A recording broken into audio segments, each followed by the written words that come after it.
जी बिल्कुल, बैंक इस्लामी के ज़ेरे एहतमाम आज जनूबी पंजाब का एक सेमिनार हुआ जिसमें जनूबी पंजाब भर के जितनी भी ब्रांचेस थी उनका आज यहाँ पर उनको बुलाया गया, उनके स्टाफ को यहाँ पर बुलाया गया और पूरे साल की जो उनकी वर्क प्रोग्रेस है उसके ऊपर बात की गई। आने वाले दिनों में इस्लामिक बैंकिंग को कैसे पूरे पाकिस्तान में बढ़ाना है और इस्लामी बैंकिंग कैसे आगे जो है इसका फ्यूचर है उसके बारे में बात की गई है। हमारे साथ यहाँ पर CEO हैं और प्रेसिडेंट हैं सैयद आमिर अली साहब। सर ज़ाहिर बात है आज आप आए हैं कराची से, वेलकम टू मुल्तान। कैसा सेमिनार रहा, इसके मकासद क्या थे और ये भी बताएं कि आने वाले दिनों में जो इस्लामी बैंकिंग है इसका पाकिस्तान में रोल क्या होगा और ये कहाँ देख रहे हैं आप? जिसमें हमने जनूबी पंजाब का जितना भी स्टाफ है, चाहे वो किसी भी ओहदे पे काम करता हो, उसको यहाँ बुलाया था।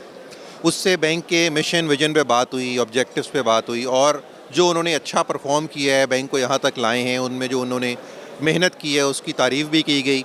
साथ साथ जिन्होंने 10 साल से ज़्यादा का अरसा बैंक के साथ गुजारा था उनको असनाद भी दी गई और इनामात भी दिए गए। और बैंक ने जो ख़ास तौर पे बात की वो सूद के ख़िलाफ़ जो है वो काम करने का जो अहद था उसको दोबाला किया कि पाकिस्तान से हमने इंशाअल्लाह लोगों को और पूरी इंसानियत को और पूरी पाकिस्तानी अवाम को सूद से बचाना है और उनको एक इस्लामिक बैंकिंग का ऑल्टरनेटिव देना है ताकि उनकी जो माशी ज़रूरियात हैं, जो बैंकारी की ज़रूरियात हैं, वो गैर सूदी तरीके से पूरी हो सकें। तो इसके ऊपर ख़ास बात हुई। बाकी फिर हमने साथ में ये बात भी की कि एम्प्लॉइज़ के लिए आजकल के जो माशी मुश्किल हालात हैं उनके लिए जो रिलीफ़ पैकेजेस बैंक ने दिए हैं, इनके अंदर अभी हमने एक एडहॉक रिलीफ दी है जिसमें 16.5% तक का ad hoc relieve allowance basic salary के ऊपर उन्हें दिया जा रहा है और डिफरेंट लेवल पे फिर डिफरेंट है। तो उसके ऊपर बात हुई। कुछ एजुकेशन प्लान्स बच्चों के लिए एम्प्लॉइज़ के मुतारिफ़ कराए गए और साथ में हमने आजकल जो सैलाब ने तबाहकारी पाकिस्तान में फैलाई हुई है, जिसमें जनूबी पंजाब में भी हुआ है, सिंध में हुआ है, बलूचिस्तान में हुआ है, उसके ऊपर जो बैंक जो है वो मुख्तलिफ़ इदारों के साथ, जिसके अंदर अस्करी इदारे भी शामिल हैं, उनके साथ जो काम कर रहे हैं उसके बारे में बताया गया और एम्प्लॉई से रिक्वेस्ट भी की गई कि जो अपने रज़ाकाराना तौर पे इस काम में बैंक के साथ शामिल होना चाहता है, चाहे वो कुछ पैसे दे के शामिल होना चाहता हो या काम करना चाहता हो, वो ऑप्शन भी अवेलेबल है। तो बहुत सारी हमने इन सारी चीज़ों के ऊपर बात की और बड़ा एक ज़बरदस्त किस्म का आज जो है सेशन हुआ है।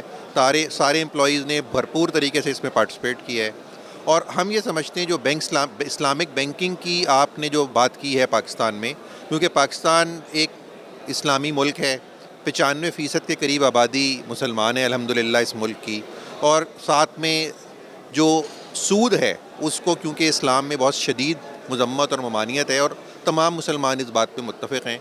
अब बात यह कि वो अल्टरनेट जो इस्लामिक बैंकिंग की फॉर्म में कैसे उन तक पहुंचाया जाए, एक तो उसकी अवेयरनेस क्रिएट करानी है, दूसरा उनके डोर स्टेप तक पहुंचाना है।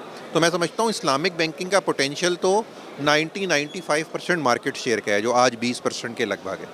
तो पोटेंशियल बहुत बड़ा है क्योंकि इकॉनमी बहुत बड़ी है अल्हम्दुलिल्लाह, और बैंक इस्लामी और बाकी तमाम इस्लामिक बैंक जो हैं वो मुकम्मल इस बात पर जो है वो तैयार हैं हर लिहाज से, और उनकी एक कमिटमेंट है कि उन्होंने इस्लामी बैंकारी को पूरे मुल्क में फैलाना है, पूरी इंसानियत को सूद से बचाना है। और बैंक इस्लामी का तो हर एम्प्लॉई का एक मिशन है कि मैं इंसानियत को सूद से बचा रहा हूँ। इसी तरह सब बैंक इस मिशन पे काम कर रहे हैं।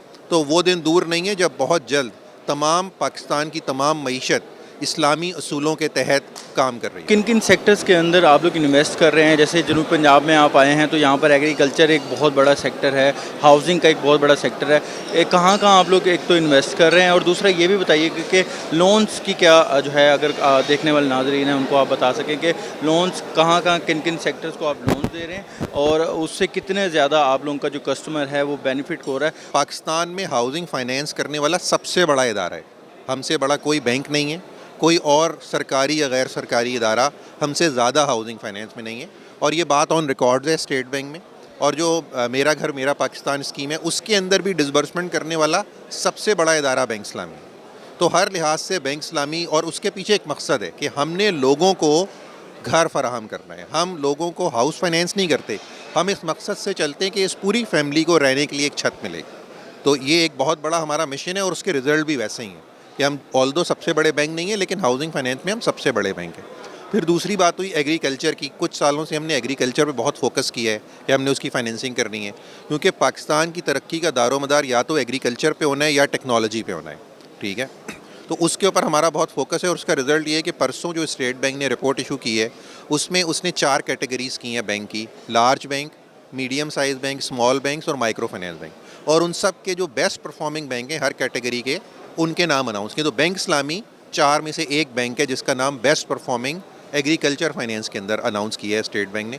تو وہ بھی ایک بہت بڑی کامیابی ہے اور وہ اسی لیے ہے کیونکہ یہاں ٹیم جو ہے فوکس کر رہی ہے. اب بات کرتے ہیں جنوبی پنجاب کی. تو جنوبی پنجاب میں جو ہمارا فوکس ہے وہ ایگریکلچر کے اوپر ہے اور مینوفیکچرنگ کے اوپر ہے, کیونکہ یہ 2 چیزیں جو جنوبی پنجاب میں بہت ہیں. ایگریکلچر بیلٹ ہے یہ, فرٹیلائزر کا بھی یہاں بہت کام ہوتا ہے بیکاز سوئنگ کے لیے آپ کو چاہیے ہے. پھر جتنی آپ کی ایسی چیزیں ہیں جس میں بنولا بھی ہو سکتا ہے, آئل جتنی ایکسٹریکشن ہو رہی ہے اس کا کام ہے, کاٹن کا کام ہے, یہ سارا اس کے اوپر فوکس ہے. پلس یہاں جو انڈسٹری ہے, انڈسٹری میں خاص طور پہ ٹیکسٹائل کے اوپر بہت کام ہے. تو جتنے بڑے بڑے یہاں پر گھر ہیں جو ٹیکسٹائل کا کام کرتے ہیں ان سب کے ساتھ بینک اسلامی کا رابطہ ہے اور بینک اسلامی ان سب کو فائنینسنگ پرووائڈ کر رہا ہے.